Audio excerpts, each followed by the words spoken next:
कक्षा 8वीं की स्टूडेंट फाइनली आपका यहाँ विषय विज्ञान का वार्षिक परीक्षा सत्र 2024-25 पेपर लिख के आ चुके हैं।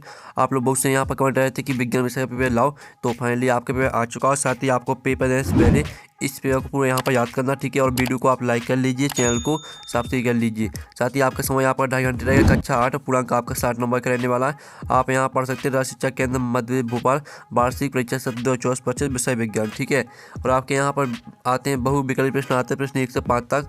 तो निर्देश आता है प्रश्नों को पढ़कर नीचे दिए गए विकल्पों में सही विकल्प चुनकर उत्तर लिखिए, ठीक है। तो चलिए आपका जो पेपर वो देख लेते हैं। तो पहले आपका यहाँ पर प्रश्न दिया गया है, ठीक है। दहन के लिए क्या आवश्यक है? तो आपका यह था ऑक्सीजन, बी आता कार्बन डाइऑक्साइड, और सी आता आपका पानी, और डी आता नाइट्रोजन। तो यहाँ पर दहन के लिए क्या आवश्यक है? तो इसका आंसर आपका ऑक्सीजन हो जाएगा। फिर आपका यहाँ पर दूसरा आता है निम्नलिखित में से खरीफ की फसल है। तो आपका यह था धान, बी आता आपका गेहूँ, और सी आता आपका चना, और डी आता मटर। तो यहाँ पर निम्नलिखित में से खरीफ की फसल है, तो इसका आंसर आपका चना हो जाएगा। फिर आपके यहाँ पर तीसरा देख लेते हैं। तो तीसरा आता है सामान आवेश एक दूसरे को करते हैं प्रतिकर्षित, और बी था आपका आकर्षित, और सी था आ और बा दोनों, और डी था इनमें से कोई नहीं। तो यहाँ पर सामान आवेश एक दूसरे को करते हैं, तो इसका आंसर आपका प्रतिकर्षित हो जाएगा। फिर आपके यहाँ पर देख लेते हैं पृथ्वी का कंपन कहलाता है। तो आपका यह था ज्वालामुखी, बी था आपका भूकंप, और सी था भूचरण, और डी था ज्वारभाटा।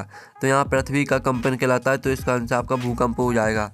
फिर आपका यहाँ पर पाँचवा था पौधों और जंतुओं की वह स्पीसीज जो किसी विशिष्ट क्षेत्र में विशिष्ट रूप से पाई जाती है वह है। तो आपका इसका जो यहाँ पर 5वें का राइट आंसर रहेगा वो आपका ए हो जाएगा, विशेष क्षेत्रीय स्पीसीज, ठीक है। इस तरह से आपके जो बहुविकल्पी प्रश्न दिए गए थे 1 से लेकर 5 तक वो आपके कंप्लीट हो जाते हैं। पहले का आंसर आपका ए हो जाएगा ऑक्सीजन, और दूसरे का आंसर आपका सी रहेगा चना, और तीसरे का आपका ए करेक्ट आंसर का प्रतिकर्षित, चौथे का आपका बी करेक्ट आंसर रहेगा भूकंप, और 5वें का आपका ए करेक्ट आंसर हो जाएगा विशेष क्षेत्रीय स्पीसीज। अब आता है रिक्त स्थान पूर्ति कीजिए। प्रश्न क्रमांक 6 से 10 तक आपके दिए गए रिक्त स्थान। निर्देश आता है रिक्त स्थान पूर्ति कीजिए। प्रत्येक प्रश्न के लिए 1 अंक निर्धारित है। तो आपका यहाँ पर 6वां आता है कार्बन का शुद्ध रूप डॉट डॉट है। तो यहाँ पर कार्बन का शुद्ध रूप आपका हीरा है, ठीक है। तो इसका आंसर आपका यहाँ पर हीरा हो जाएगा, ठीक है। और जो आपके यहाँ पर दिया गया है लोहे पर जंग लगना डॉट डॉट की घटना है। तो यहाँ पर लोहे पर जंग लगना अपचयन की घटना है, ठीक है। इसका आंसर आपका यहाँ पर अपचयन हो जाएगा। और जो आपके यहाँ पर दिया गया है जून से सितंबर माह तक डॉट डॉट फसल की बुआई की जाती है। तो यहाँ पर जून से सितंबर माह तक आपकी धान फसल की बुआई की जाती है, ठीक है। इसका आंसर आपका धान रहेगा। फिर आपका यहाँ पर आता है ईंधन के अपूर्ण दहन से डॉट डॉट विषैली गैस बनती है। तो यहाँ पर ईंधन के अपूर्ण दहन से नीली ज्वाला, ठीक है। इसका आंसर आपका रहेगा नीली ज्वाला विषैली गैस बनती है। फिर आपका यहाँ पर दिया गया है, ठीक है, पृथ्वी की आंतरिक संरचना डॉट डॉट फल आकृति जैसी होती है। तो पृथ्वी की आंतरिक संरचना प्याज, ठीक है, प्याज फल आकृति जैसी होती है। तो इस तरह से आपके जो यहाँ पर रिक्त स्थान वो कंप्लीट हो जाते हैं। 6वें का आंसर आपका हीरा रहेगा, 7वें का आंसर आपका अपचयन, 8वें का आंसर आपका धान, 9वें का आंसर आपका नीली ज्वाला, और 10वें का आंसर आपका प्याज। अब आता अतिरिक्त उत्तर प्रश्न आते हैं प्रश्न 11 से लेकर 16 तक। निर्देश आता प्रश्न को उत्तर 1 या 2 वाक्यों में लिखिए। प्रत्येक प्रश्न के लिए 2 अंक निर्धारित है। तो आपका 11वां आता भंडारण से पहले दानों बीजों को धूप में क्यों सुखाया जाता है? तो स्टूडेंट आप यहाँ पर देख लीजिए 11वें क्वेश्चन का आंसर रहेगा दोनों बीजों को भंडारण से पहले धूप में सुखाने कारण उनमें नमी की मात्रा कम करना होता है, जिससे वे सड़ने, फफूंद लगने और अंकुरण से बचते हैं। फिर जो आपके यहाँ पर दिया गया है, ठीक है, यहाँ पर कोक क्या है इसके उपयोग बताइए। तो आप यहाँ पर देख लीजिए 12वें क्वेश्चन का आंसर है कोक एक कठोर काला ठोस ईंधन है जो कोयले के निष्कासन से प्राप्त होता है। इसके उपयोग इस्पात निर्माण में ईंधन के रूप में और औद्योगिक प्रक्रियाओं में, ठीक है। ये आपका 12वें क्वेश्चन का आंसर हो जाता है। फिर आपका यहाँ पर 13वें क्वेश्चन का आंसर देख लेते हैं। IVF का पूरा नाम क्या है, ठीक है। तो आप यहाँ पर देख लीजिए आपका यहाँ पर IVF का पूरा नाम हो जाएगा इन विट्रो फर्टिलाइजेशन, ठीक है। ये आपका IVF का पूरा नाम यहाँ पर हो जाएगा। फिर जो आपका यहाँ पर 14वां दिया गया है किशोर अवस्था में होने वाली 4 शारीरिक परिवर्तनों की सूची बनाइए। तो आप यहाँ पर देख लीजिए जो इसका आंसर रहेगा किशोर अवस्था में होने वाली 4 शारीरिक परिवर्तन: शरीर की लंबाई वृद्धि, आवाज़ का भारी होना, और चेहरे और शरीर पर बाल उगना, और प्रजनन अंगों का विकास, ठीक है। ये आपका 14वें क्वेश्चन का आंसर रहेगा। फिर 15वां क्वेश्चन आता है बाल से कौन कौन से परिवर्तन संभव है। तो आपका यहाँ पर 15वें क्वेश्चन का आंसर देख लेते हैं।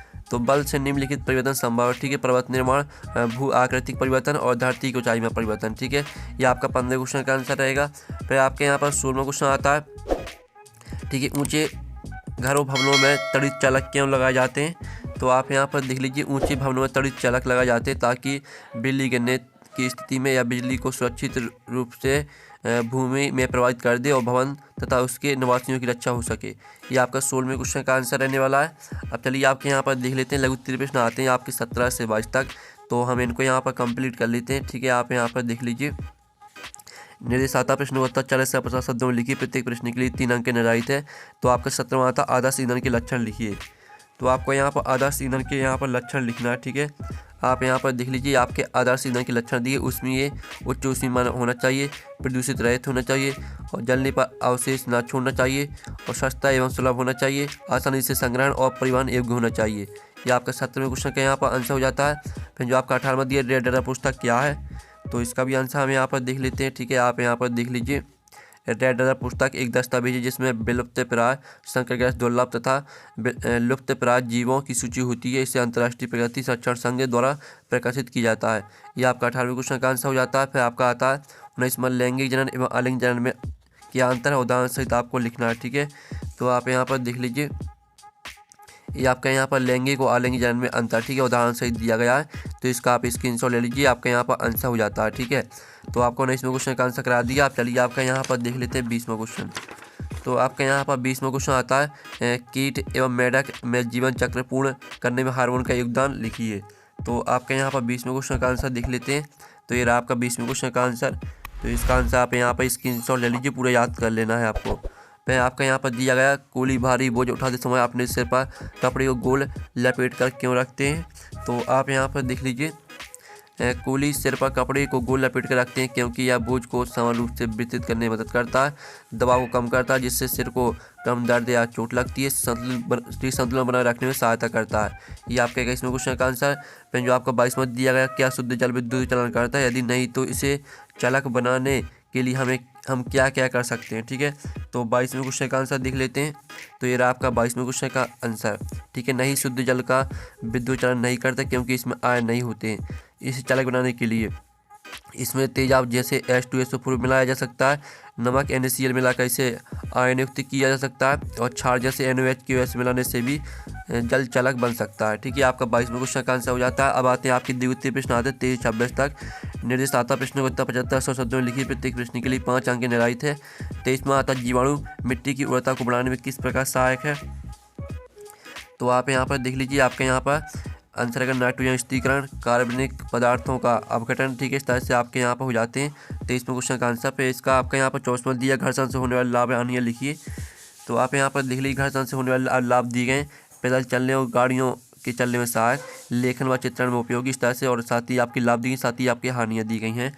फिर आपके यहाँ पर आता है 25वां ध्वनि किस प्रकार उत्पन्न होती है, ध्वनि उत्पन्न करने वाले 2 वाद्य यंत्रों के नाम लिखकर चित्र बनाइए। ठीक है, तो आप यहाँ पर देख लीजिए आपका 25वें क्वेश्चन का यहाँ पर आंसर रहने वाला है। तो इसका भी आप यहाँ पर स्क्रीनशॉट ले लीजिए। ध्वनि उत्पन्न होने की प्रक्रिया आपकी दी गई है और ध्वनि उत्पन्न करने के 2 वाद्य यंत्र दिए गए हैं। ठीक है, फिर 26वां क्वेश्चन आता है नियमित एवं अनियमित परावर्तन को चित्र द्वारा समझाइए। तो आप यहाँ पर देख लीजिए आपका नियमित परावर्तन और अनियमित परावर्तन दिया गया। ठीक है, तो इसका भी स्क्रीनशॉट ले लीजिए। तो इस तरह से जो आपका पेपर है वो कंप्लीट हो जाता है। हमने संपूर्ण उत्तर सहित करा दिया है और पेपर का PDF डाउनलोड करना चाहते हैं तो उसकी लिंक वीडियो के डिस्क्रिप्शन में मिल जाएगी, तो आप वहाँ से पेपर का PDF डाउनलोड कर सकते हैं। तो हम नेक्स्ट वीडियो में, थैंक्स फॉर वॉचिंग।